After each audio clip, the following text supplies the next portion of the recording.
नाज़िन मटियारी वेझो खेबराणी इलाइक़ो क़ौमी शाहराह ते ट्रॉलर ऐं मोटरसाइकिल में टक्कर थी पियो आहे, जंहिं सबबि औरत थॾे ते फ़ौत थी वई आहे। हुन हवाले सां वधीक अपडेट करे रहियो आहे मेराठी जो रिपोर्टर बाबू ख़ासि कयली। जी बाबू, छा तफ़सील आहिनि? जी बिल्कुल तव्हांखे ॿुधाईंदो हलां त ख़ैबर लग क़ौमी शाहराह ते जेको मोटरसाइकिल खे नामालूम ट्रॉलर जो जेको टक्कर थी पियो, जंहिंजे नतीजे में जेको हाला वासण मोटरसाइकिल सवार जेको 40 साला औरत जेका फौजिया मुग़ल आहे, उहा तॾहिं ते जेको फ़ौत थी वई।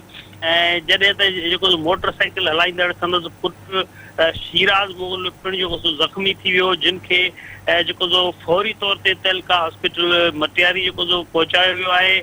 ऐं उते वॾे तइदाद में हालामा संदसि रिश्तेदार ऐं माण्हुनि जी वॾी जेको रश थी वई आहे।